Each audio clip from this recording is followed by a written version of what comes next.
right, let's check this out. Got a little cup of coffee here with me. Sit back, relax. Let's see what we can see here. Trump addresses the World Economic Forum in Davos. All right.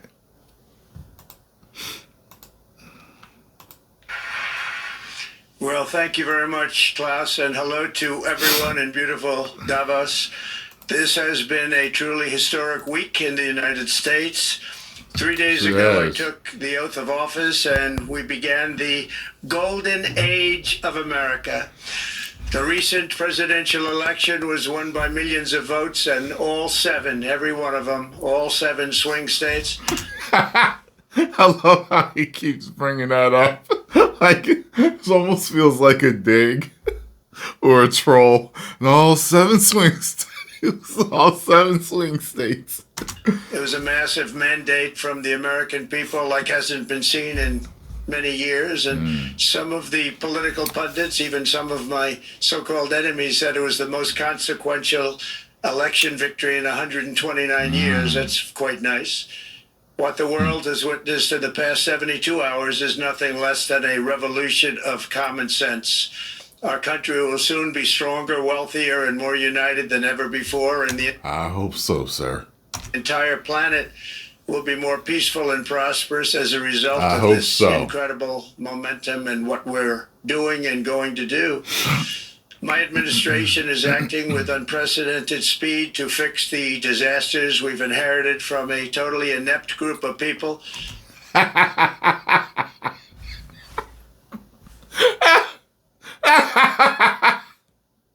I was just going to say something, but I was waiting for a pause.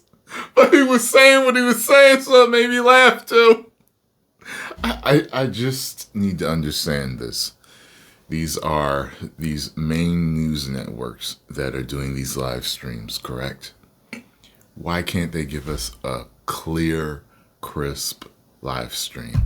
Why? Why can't they? WWE can. Why can't they? I don't get it. And to solve every single crisis facing our country. This begins with confronting the economic chaos caused by the failed policies of the last administration. Over the past 4 years, our government racked up $8 trillion in wasteful deficit spending and inflicted nation-wrecking energy restrictions, crippling regulations, and hidden taxes like never before. Oh my. The result is the worst inflation crisis in modern history and sky-high interest rates for our citizens and even throughout the world. Food prices and the price of almost every other thing known to mankind went through the roof. President Biden totally lost control of what was going on in our country, but in particular with our high inflation economy and at our border. Because of these ruinous policies, total government spending this year is $1.5 trillion higher than was projected to occur when I left office just 4 years ago. Likewise, the cost of servicing the debt is more than 230% higher than was projected in 2020. The inflation rate we are inheriting remains 50% higher than the historic target. It was the highest inflation probably in the history of our country. That's why from the moment I took office, I've taken rapid action to reverse each and every one of these radical left policies that created this calamity, in particular with immigration, crime, and inflation.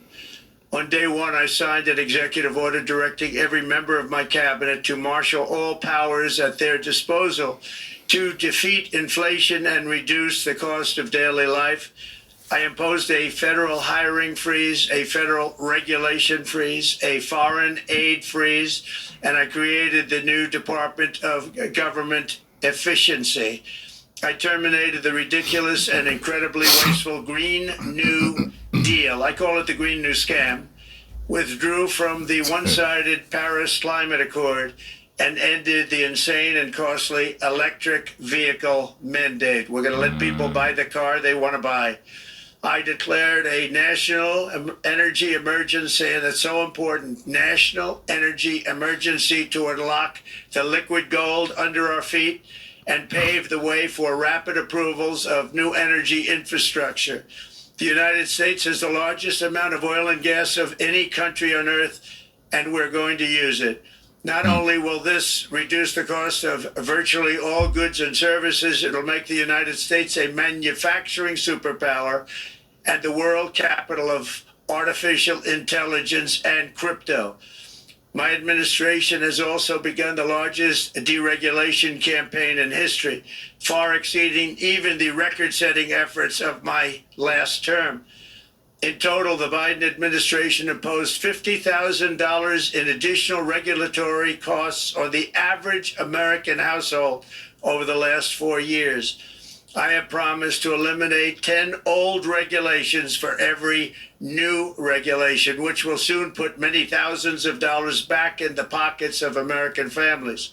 Thank you. To further unleash our economy, our majorities in the House and Senate, which we also took along with the presidency, are going to pass the largest tax cut in American history, including massive tax cuts for workers and family, and big tax cuts for domestic producers and manufacturers. And we're working with the Democrats on getting an extension of the original Trump tax cuts, as you probably know, by just reading any paper. My message to every business in the world is very simple. Come make your product in America, and we will give you among the lowest taxes of any nation on earth. We're bringing them down very substantially, even from the original Trump tax cuts. But if you don't make your product in America, which is your prerogative, then very simply you will have to pay a tariff, differing amounts, but a tariff which will direct hundreds of billions of dollars and even trillions of dollars into our treasury to strengthen our economy and pay down debt. Under the Trump administration, there will be no better place on earth to create jobs, build factories, or grow a company than right here in the good old USA. Already Americans, you can see this, I think, maybe even in your wonderful, wonderful room that you're all gathered together, so many of my friends, but Americans, the economic confidence is soaring like we haven't seen in many, many decades, maybe not at all. Upon my election, it was just announced that small business optimism skyrocketed by 41 points in a single month. That's the highest. You know, he does that. He say many, many. That reminds me of the commandant in the Police Academy movies. Many, many. He would do that all the time. Y'all remember, especially people my age, y'all remember the Police Academy movies. Ever. There's never been anything like that. SoftBank has announced between a $100 and $200 billion investment in the U.S. economy because of the election result. And just 2 days ago, Oracle, SoftBank, and OpenAI announced a $500 billion investment in AI infrastructure. Other companies likewise have announced billions and billions and billions, adding up to trillions of investment in America, in the United States. And it's also reported today in the papers that Saudi Arabia will be investing at least $600 billion in America, but I'll be asking the Crown Prince, who's a fantastic guy, to round it out to around $1 trillion. I think they'll do that because we've been very good to them. And I'm also going to ask Saudi Arabia and OPEC to talk of these huge numbers is beyond me.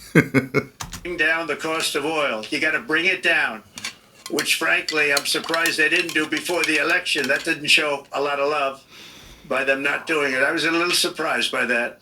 If the price came down, the Russia-Ukraine war would end immediately. Right now, the price is high enough that that war will continue. You got to bring down the oil price. You got to end that war. They should have done it long ago. They're very... Why will bringing down the prices of oil in the war? Help me out, y'all. Help me out. I don't know everything. Responsible, actually, to a certain extent for what's taking place. Millions of lives are being lost. With oil prices going down, I'll demand that interest rates drop immediately, and likewise, they should be dropping all over the world. Interest rates should follow us. All over, the progress that you're seeing is happening because of our historic victory in a recent presidential election, one that has become quite well known throughout the world. I think a lot of things are happening to a lot of countries. They say that there's light shining all over the world since the election, and even countries that we aren't particularly friendly with are happy. Well, I know I feel better so keep the happiness flowing.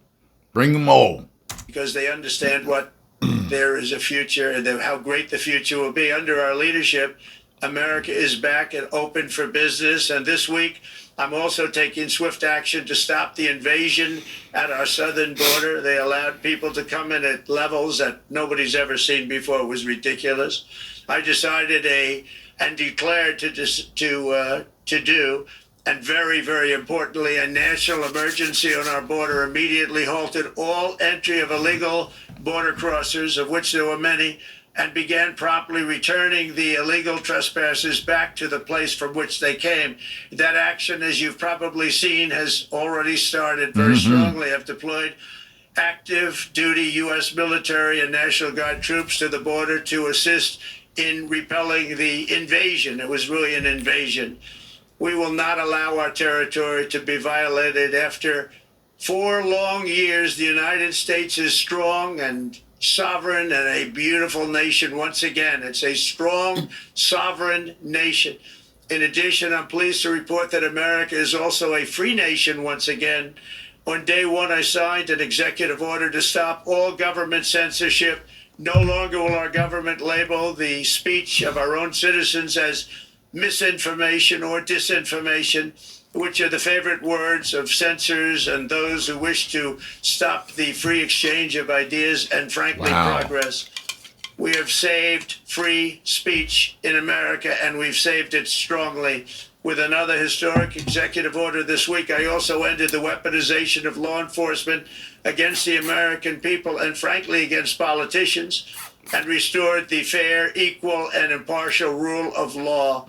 My administration has taken... I got a question. Are there any law enforcement out there that refuse to do these things? This is the reason why I'm not part of law enforcement or the military. I'm not a good soldier. I'm not going to just follow every order you tell me to do and blindly do things. I could never do that. Why? Because I have a conscience. And I know a lot of people in law enforcement do have a conscience. So what do you do?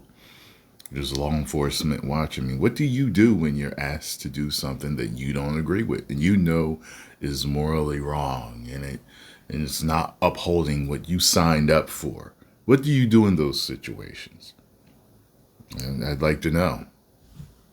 In action to abolish all discriminatory diversity, equity, and inclusion nonsense. And these are policies that were absolute nonsense throughout the government and the private sector.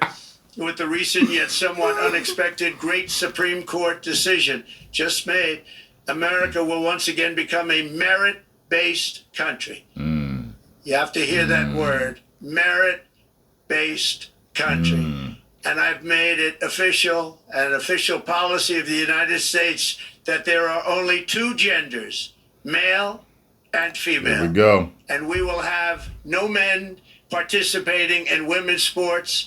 And there transgender operations, which became the rage, will occur very rarely. Finally, as we restore common sense in America, we're moving quickly to bring back strength and peace and stability abroad. I'm also going to ask all NATO nations to increase defense spending to 5% of GDP. But that he is protecting our women and our children. Which is what it should have been years ago. And our men. It was only at 2%, and most nations didn't pay until I came along. I insisted that they pay, and they did, because the United States was really paying the difference at that time, and it was unfair to the United States. But many, many things have been unfair for many years to the United States. Before even taking office, my team negotiated a ceasefire agreement in the Middle East, which wouldn't have happened without us, as I think most of the people in the room know. Earlier this week, the hostages began to return to their families. They are returning, and it's a beautiful sight, and they'll be coming in more and more. They started coming back on Sunday. Our efforts to secure a peace settlement between Russia and Ukraine are now hopefully underway. It's so important to get that done. That is an absolute... Hopefully underway. So he's trying to get this done. he said he would have it done in 24 hours or whatever he said before. Well, he didn't stick to that. And it makes me wonder if it's just him and he was, overselling what he could really do, or what Biden did in those last few days has something to do with it. Because Biden started sending more stuff over, and it makes me wonder. So I would like to know that. Killing field.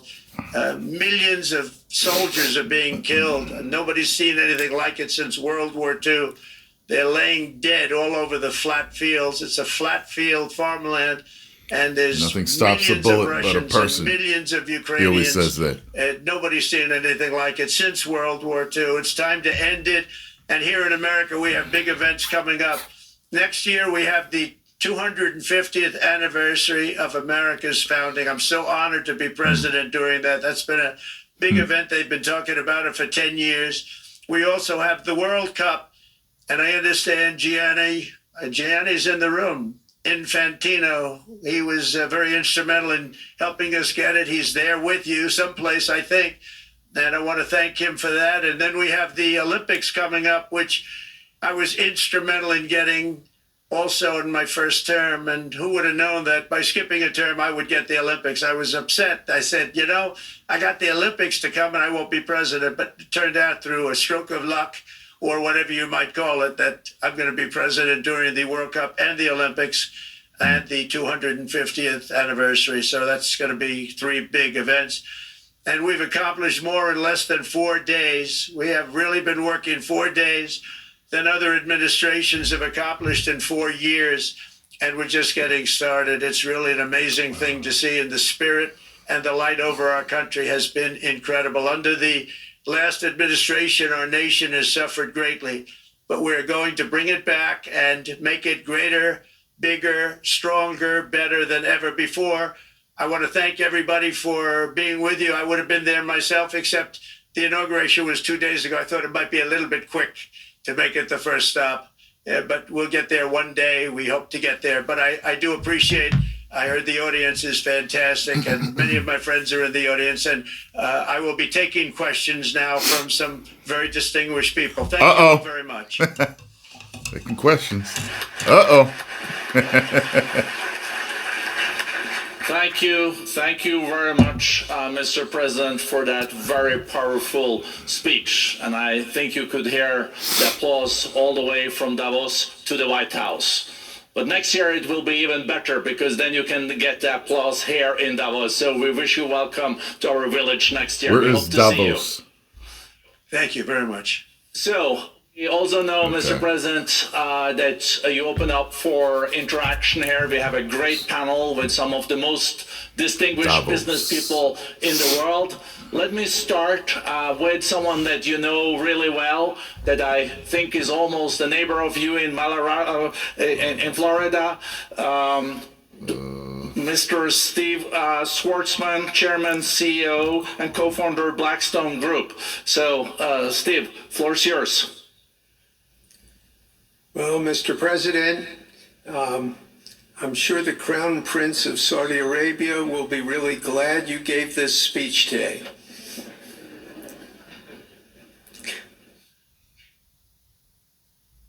You've had the busiest 4 days that anybody can imagine, and congratulations for that. My question is... Why is he wearing earphones? Someone explain that to me.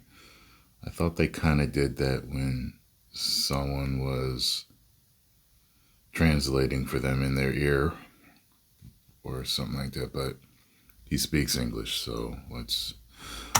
is about some of the things I've observed here at Davos. It's a terrific forum. I've met lots of people, as usual. I think I've been here 30 years. And a lot of the European business people have expressed enormous frustration with the regulatory regime in the EU, and they attribute slower growth rates here because of the numerous factors, but especially because of regulations. And you've taken a completely different approach in this area. And if you could explain It's taking forever. theory of what you're doing, how you're going to do it, and what you expect the outcome to be, I'd appreciate it. Well, thank you very much, and congratulations, Steve. You're a friend of mine, but on a great career. You have had an amazing career, and it continues. So I just want to congratulate you. Very inspirational to a lot of people. I want to talk about the EU, because you mentioned specifically that I've also had a lot of friends and leaders of countries. I've gotten to know them all my first term and a little bit during this period of 4 years, and know them well, like them a lot. But they're very frustrated because of the time everything seems to take to get approved, environmental impact statements for things that you shouldn't even have to do that, and many, many other ways that it takes. And I'm going to give you a quick little example. In the private life, my beautiful private life, before I had all these things happening, the world is a little different. I had a nice, simple life. You knew that. Yeah.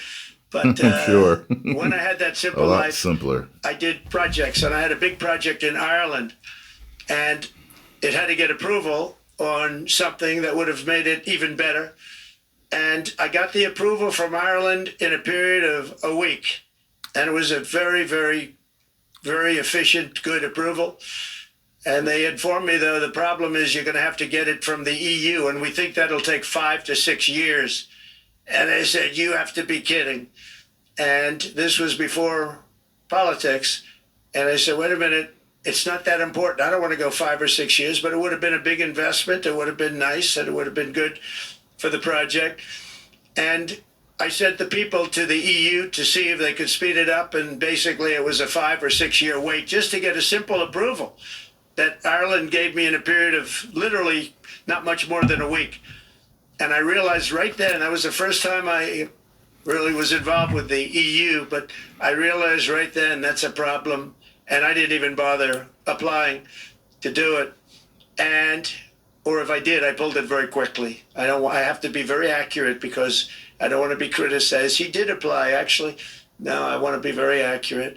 So I don't think I did, but if I did, I pulled it very quickly. It was just something you couldn't wait 5 years or 6 years to get an approval. So a lot of, in a very big business sense, a lot of people are claiming that's the problem. From the standpoint of America, the EU treats us very, very unfairly, very badly. They have a large tax that we know about, and a VAT tax, and it's a very substantial one. They don't take essentially don't take our farm products, and they don't take our cars, yet they send cars to us by the millions. They put tariffs on. Well, I understand why they don't take our farm products. We have stuff in ours. That's why I go organic all day long. On things that we want to do, like, for instance, I think they actually, Unless they're talking about other types of farmed products. in terms of these are non-economic or non-monetary tariffs, and those are very bad. And they make it very difficult to bring products into Europe, and yet they expect to be selling, and they do sell their products in the United States. So we have, hundreds of billions of dollars of deficits with the EU, and nobody's happy with it, and we're going to do something about it, but nobody's happy with it. So I think the EU has to speed up their process.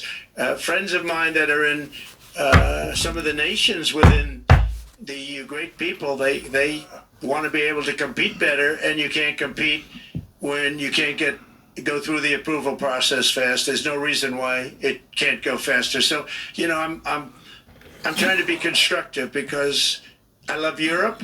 I love the countries of Europe, but the process is a very cumbersome one, and they do treat the United States of America very, very unfairly with the VAT taxes and all of the other taxes they impose. One other, just to finish up, I got a call from the head of a major airline, one of the biggest airlines in the world, and he said, sir, could you help us?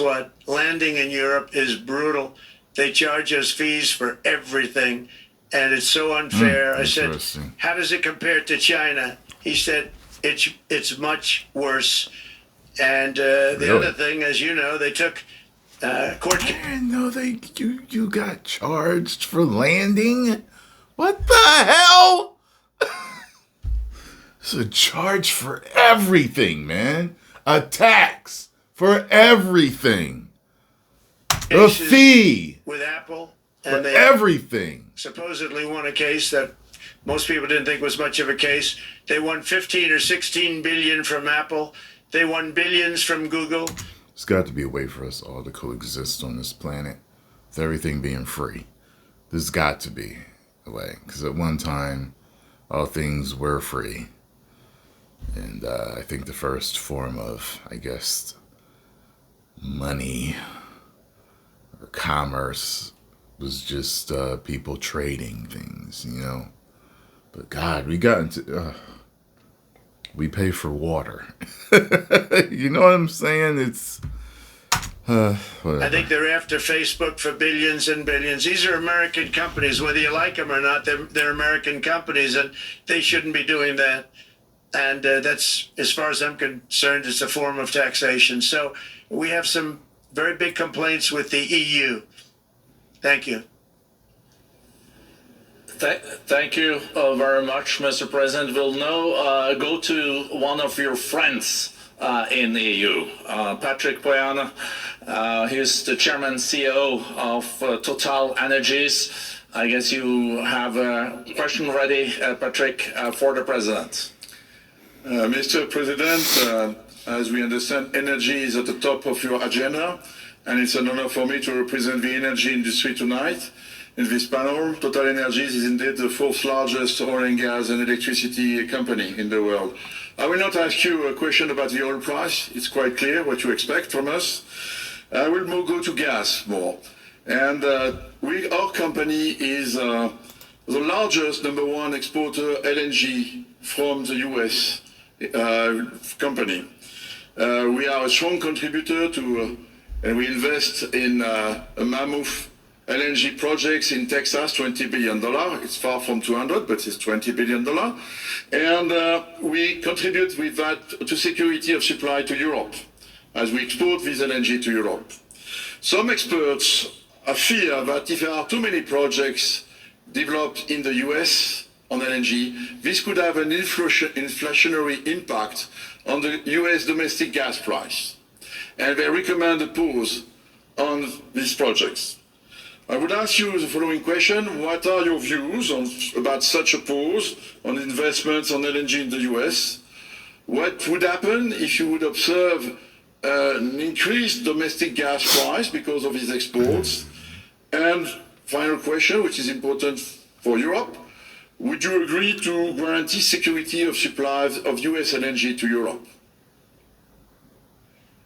Well, in the last part of your question, yes, I would. I would make sure that you get it. If we make a deal, you'll get it. Because a lot of people do have that problem. They make a deal and then it can't get supplied because of war-type problems and other problems. So we would absolutely do that. LNG is very interesting because when I took office for the first term, one of the first things I looked at was there were two very massive plants in Louisiana, a state that has been very good to me, won it by many, many points. And I felt strongly indebted to it, actually. And they said there are two plants that have been under environmental consideration for more than 10 years. And they were costing, as you say, you know how expensive those plants are, but they were costing like 12 billion and I think 14 or 15 billion. But they couldn't get their permits. They were in review for years, many, many years, like a decade or more. And I said, so ridiculous. I know so much about that because in the construction industry, I had to go through it too, but I got good at it after a while. But I saw the projects, and you're talking about a total investment of 25 to $30 billion, and it looked like it was going to end. They couldn't get their permits, and I got them done in less than a week. What is it was today? Done, completed. In Today, fact, when they Thursday? called them to announce that it was done, the countries, largely countries, Japan was involved and another country and some very big investors, They couldn't believe it. They actually couldn't believe it. And I said, just do yourself one favor. Don't pay any consultants, because the only one that got it done was me. I got it done because it was the right thing to do for the U.S. and for the world. But the consultants had nothing to do with it. You know, the consultants go in and they say, give us millions of dollars because Trump did it. Nobody called me about it. I just heard it was a problem for years. And I got it done because it was the right thing to do for the U.S. and the right thing to do for beyond. It had to do with energy, very important. So I think it's very important. I think I disagree with one. I think the more that you do, the lower the price is going to go. And what I'd like to see is rapid approvals. We're going to give very rapid approvals in the United States, like with the AI plants, talking to many people want to build them. That's going to be a very big thing. We're going to build electric generating facilities. They are going to build. I'm going to get them the approval.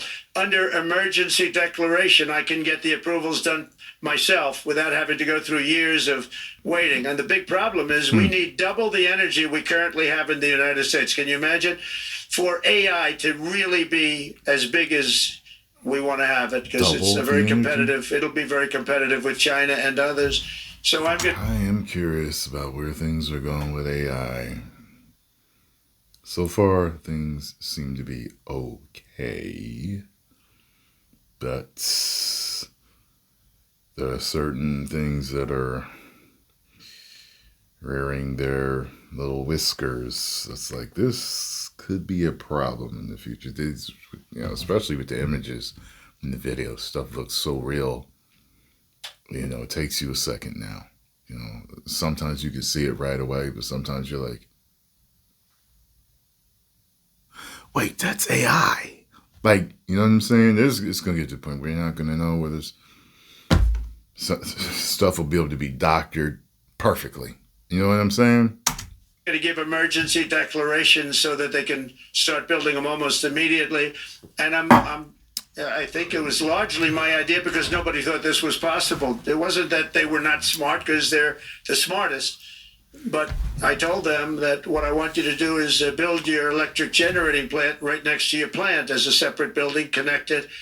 And they said, wow, you're kidding. And I said, no, I'm not kidding. You don't have to hook into the grid, which is old and, could be taken out. If it's taken out, they wouldn't have any way to get any electricity. So we are going to allow them to go on a very rapid basis to build their plant, build the electric generating plant. They can fuel it with anything they want, and they may have coal as a backup, good, clean coal. If there were a problem with a pipe coming in, as an example, you're going with gas, oil or gas, and a pipe gets blown up or for some reason doesn't work, there are some companies in the U.S. that have coal sitting right by the plant, so that if there's an emergency, they can go to that short-term basis and use our very clean coal. So that's something else that a lot of people didn't even know about. But nothing can destroy coal, not the weather, not a bomb, nothing. It might make it a little smaller. Coal's coal. Might make it a little different shape. But coal is very strong as a backup. It's a great backup to have that facility, and it wouldn't cost much more money. And we have more coal than anybody. We also have more oil and gas than anybody. So we're going to make it so that the plants will have their own electric generating facilities attached right to their plant.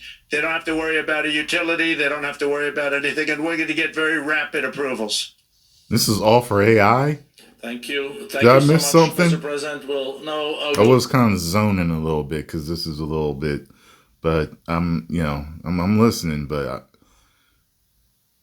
good Lord. To another CEO that you know very well, Brian Monahan, the CEO and chair of Bank of America. Good afternoon, Mr. President, and congratulations, and obviously an eventful week for you and your family. If you remember 5 years ago, you came here and we walked among 150 CEOs from all over the world, and you engaged with them about your policies and your procedures. This year, you're not here, and yet this week was eventful from the orders that you mentioned earlier, literally a wave of orders coming out on immigration, on trade, and many other matters. And so, as a representative of the United States here, we got a lot of questions about what does all this mean and how would the president square this with his clear focus on growth, prosperity, market growth, stock market growth, a good bond market, and bringing down prices. So how do you think about the impact of all these orders and how fast they come out, and how you're going to balance them with that scorecard of being successful in both continuing GDP growth, bringing down inflation, and also having a good stock price appreciation for the American citizen? Well, I think it's going to actually bring down inflation.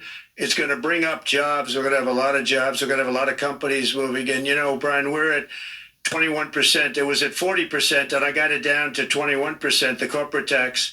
And it was actually, if you look at state and city, it was in many cases much higher than 40%. I got it down to 21%.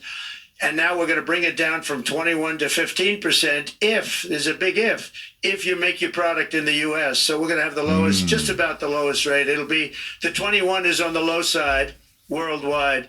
The 15 is about as low as it gets. And by far the lowest of a large country, a large, you know, rich, powerful country by far, not even a contest. So we're going to bring it down to 15% if you make your product in the USA. So that's going to create a tremendous buzz. We're also probably going back to the 1 year deduction where we deduct, you know, we did that originally, and that was amazing what the impact that had, the 1 year deduction, which built up over a period of time and then it expires. But we're going to go back to that when we do the renewal of the Trump tax plan. We have to get Democrats to approve it. But, you know, if the Democrats didn't approve it, I don't know how they can survive with about a 45% tax increase, because that's what it would be. And why they got to get the Democrats to approve it? If they want everything, they got everything right now, right? So I told y'all, I don't know everything about how everything works in government. So I got to get the Democrats to approve it. And so I think they're going to do, we've been working along with them pretty well. I think it's very hard for a political group to say, let's charge people 45% more. So I think we're in good shape, but we're actually doing a reduction for business and small businesses where you're going to bring it down to 15%, which is really something. And by the way, speaking of you, and you've done a fantastic job, but I hope you start opening your bank to conservatives, because many conservatives complain that the banks are not allowing them to do business within the bank, and that included a place called Bank of America. They don't take conservative business. And I don't know if the regulators mandated that because of Biden or what, but you and Jamie and everybody, I hope you're going to open your banks to conservatives, because what you're doing is wrong. Mr. President, I'll say that your friend Gianni said hello, told me to tell you hello, and we look forward to sponsoring the World Cup when it comes, both this summer for the club and next year. So thank you for getting that for the United States. Thank you very much, Brian. Thank you, Mr. President. Doing is wrong. We'll now go to Anna Butin. She's the executive chairman of Banco Santander, one of the big European banks, and also in the US. So, Anna. Mr. President, congratulations on a historic victory. I believe you don't know me as well as my fellow panelists, so a few words. Santander is one of the largest banks in the world by number of customers, 170 million. That's more than my friend Brian or my friend Jamie have. And those... They fixed the regulation. That's coming. That was cheeky. We're a big investor in the United States. We have many million customers, 12,000 employees. We're one of the largest auto lenders. And we recently launched a fully digital bank called Open Bank. We strongly believe banks have a pivotal role in the economy, and we can accelerate growth and help many more customers. That's what we're doing in the United States. So, as Brian pointed out, we very much welcome your focus on deregulation and reducing bureaucracy. So my question is, what are your priorities in this regard, and how fast is this going to happen? Thank you very much. I think it's going to, thank you and congratulations. I know very much about your bank, and you've done a fantastic job. Congratulations. We are going to move very quickly. We've moved very quickly. We've done things in the last 3 days that nobody thought were possible to do in years. And it's all taken it's all taking effect. It's going to have a huge impact on the economy, a huge positive impact. Money was being wasted on crazy things. I mean, the Green New Deal was such a total disgrace. How that was perpetrated, and it was conceived of by people that were average students, less than average students, I might add, and never even took a course in energy or the environment. It was just a game. Remember, the world was going to end in 12 years. Remember that? Well, the 12 years has come and gone. It was going to end. It was going to all foam into earth. But, the time has come. These people, and they really... People are always talking about the end of, anytime, and especially if you're a Christian, if someone makes a prediction and it's not true, they're a false prophet. End of story. All right? End of story. They really scared the Democrats large. I can't say the Republicans. And I say that because a lot of you stay in certain religions where false predictions have been made and you let it go. Republicans maybe could have fought harder to stop it, but it's been a tremendous waste of money. During my 4 years, we had the cleanest air, we had the cleanest water, and yet we had the most productive economy in the history of our country. We had the most productive economy until COVID came. We had the most productive in the history of our country by far, and actually, you can look worldwide. We were beating everybody from China to everybody else. So, and we think we really now, with what we have learned and all of the other things that have taken place, we think we can even far surpass that. Actually, far surpass it. But we do. One thing we're going to be demanding is we're going to be demanding respect from other nations. Canada, we have a tremendous deficit with Canada. We're not going to have that anymore. We can't do it. It's. I don't know if it's good for them. As you probably know, I say you can always become a state. Then if you're a state, we won't have a deficit, we won't have to tariff you, et cetera, et cetera. But Canada has been very tough to deal with over the years, and it's not fair that we should have a 200. Canada is too big to be a state. I think they could be several states, though. $100 billion or $250 billion deficit. That would be wild, and I wouldn't be opposed to it.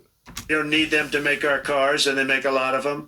We don't need their lumber because we have our own forests, et cetera, et cetera. We don't need their oil and gas. We have more than anybody. So, just as an example, with Mexico, we're dealing with Mexico, I think, very well. And we just want to be treated fairly with other nations because there's hardly a nation in the world, and I blame this on us, and I blame it on politicians that, for some reason, mostly it's stupidity, but you could also say other reasons, but mostly stupidity. They've allowed other nations to take advantage of the U.S. and we can't allow that to happen anymore. We have debt. It's a very small debt when you compare it to the value of the assets that we have, but we don't want to do that. We want to just have debt be obliterated, and we'll be able to do that fairly rapidly. And a lot of good things are going to happen. And honestly, good things are going to happen for the world, and good things are going to happen for the people that are dealing with us, allies and beyond allies. One thing very important, I really would like to be able to meet with President Putin soon and get that war ended. And that's not from the standpoint of economy or anything else. It's from the standpoint of people dying. Millions of lives are being wasted. Yeah. Beautiful young people are being shot in the battlefield. The bullet, very flat land, as I said, and the bullet goes, there's no hiding. And the only thing going to stop the bullet is a human body. He says it every you have to see, I've time. seen pictures of what's taken place. It's a carnage, and we really have to stop that war. That war is horrible. And I'm not talking economy, I'm not talking economics, I'm not talking about natural resource. I'm just talking about there's so many young people being killed in this war, and that's not including the people that have been killed as the cities are being, knocked down building by building. So we really should get that stopped. Likewise, in the Middle East, I think we've made a lot of progress in the Middle East, and I think that's gonna come along pretty well. Okay. Thank you, Mr. President. We know that the most consequential relationship in the world is between the U.S. and China. U.S. 28% of the global economy, China close to 20. That's almost half of the global GDP. And we know that you called President Xi Jinping last Friday. We heard that you had a good discussion. How do you see the relationship between the U.S. and China in the next 4 years under your leadership? Hope it gets better. He called me, but I think that we're going to. Fairness. We just want a level playing field. We don't want to take advantage. We've been having massive Correction. He called me. deficits with China. Biden allowed it to get out of hand. He's $1.1 trillion deficit. It's ridiculous. And it's just an unfair relationship. And we have to make it just fair. We don't have to make it phenomenal. We have to make it a fair relationship. Right now, it's not a fair relationship. The deficit is massive, as it is with other countries, a lot of Asian countries, actually. But we have deficits that are very big, and we can't keep doing that. So we're not going to keep doing that. But I like President Xi very much. I've always liked him. We always had a very good relationship. It was very strained with COVID coming out of Wuhan. Obviously, that strained it. I'm sure it strained it with a lot of people, but that strained our relationship. But we always had a great relationship, I would say, and we look forward to doing very well with China and getting along with China. Hopefully, China can help us stop the war with, in particular, Russia, Ukraine. They have a great deal of power over that situation. And we'll work with them. And I mentioned that with during our phone conversation with President Xi. And hopefully we could work together and get that stopped. We'd like to see denuclearization. In fact, with President Putin, prior to an election result, which was frankly ridiculous, we were talking about denuclearization of our two countries, and China would have come along. China has a much smaller right now nuclear armament than us, or field than us, but they're going to be catching it at some point over the next 4 or 5 years. And I will tell you that President Putin really liked the idea of cutting way back on nuclear. And I think the rest of the world, we would have gotten them to follow. And China would have come along too. China also liked it. Tremendous amounts of money are being spent on nuclear. And the destructive capability is something that we don't even want to talk about today, because you don't want to hear it. It's too depressing. So we want to see if we can denuclearize, and I think that's very possible. And I can tell you that President Putin wanted to do it. He and I wanted to do it. He said nuclear. I said nuclear for nuclear for years.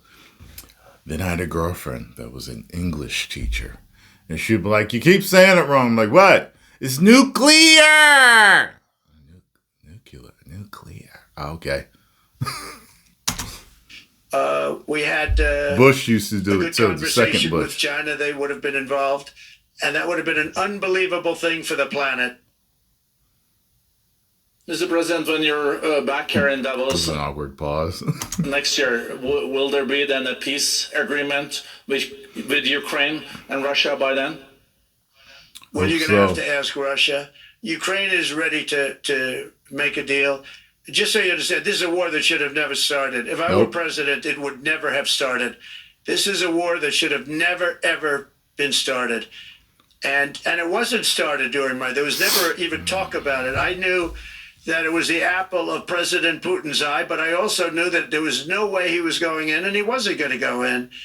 And then when I was out, bad things happened, bad things were said, a lot of stupidity all around, and you end up with what you have. Now you have all these bombed out cities. They look like demolition sites with many people killed. I think the thing that you'll see about Ukraine is that far more people have died than is being reported.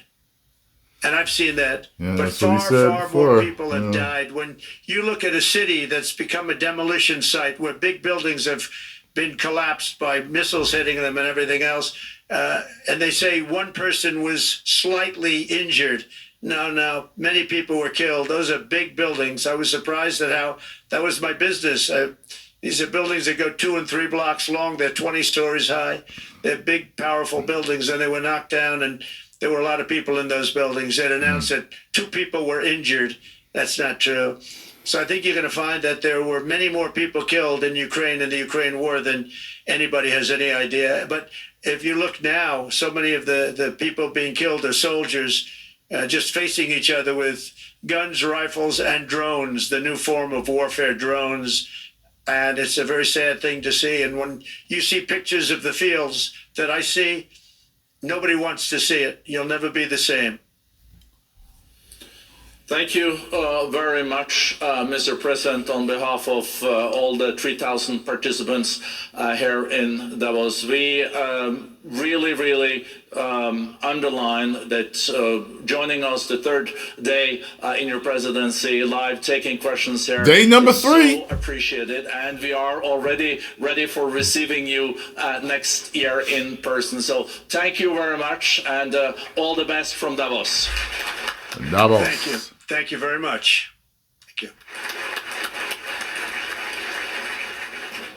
you. There we go, folks. Sorry, I had to say that. All right. Post your comments down below. Let me know what you all thought. And yeah, I'll see you in the next video. Woo! Oh boy! Hope he can get everything done that he wants to get done.